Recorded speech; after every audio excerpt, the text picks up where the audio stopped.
I haven't had a job since 2017. And maybe it's pride, but I'm like, I'm never getting a job again. I don't like listening to people. Yeah, that's I don't a huge part of anybody. it. However, I gotta be careful. I have kind of changed my mind a bit in the sense of, because I really, really do love working with teams and working with people. I want to build my own at some point. But sometimes, I'm really, really big on practicing humility. So if I need to lower myself to learn something again, to do better, I will definitely do that. And if that means like working with a team for 6 months to do this job, I know that delegate and whatnot. Yeah, and I know that I'll like benefit from that because of what I'm learning. So I don't rule it out. Like I don't look at it as a job. I look at it as an opportunity, you know what I mean? Or a project or something like that. And I think, it's interesting because I know most people will say it's like a privilege, and I'm like, well, I worked hard to get to this state to even feel that way, because money can control a lot of decisions, and when you run your decisions by fear, right, then you make the wrong decisions, and I've done that majority of my life. It's like the one thing like I'm working so hard at to not do anymore. Because, you have a family, you have kids, you have things to worry about. But I'm like, well, if I go back to this state of mind, I'm going to make bad decisions and I'm going to go into a hole and it's not going to help me.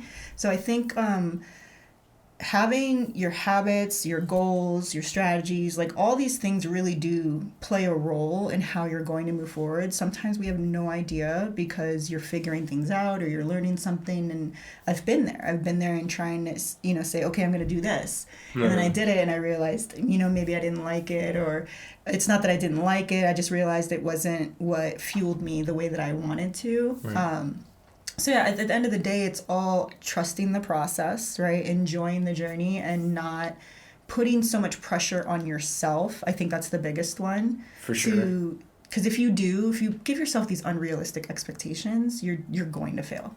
Yeah. Like I'm a firm believer in that. So I'm very half and half with like go with the flow, but also have a system, because if you don't, you're just going to find yourself in the same routine. Yeah. I'm sure it can be also like, it's great working with the team, but it can also be very nerve-wracking because you have so many moving parts at that point too.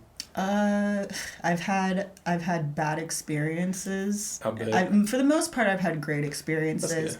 I'm such a giver. I really, really love helping people. And it's not even that I'm a people pleaser.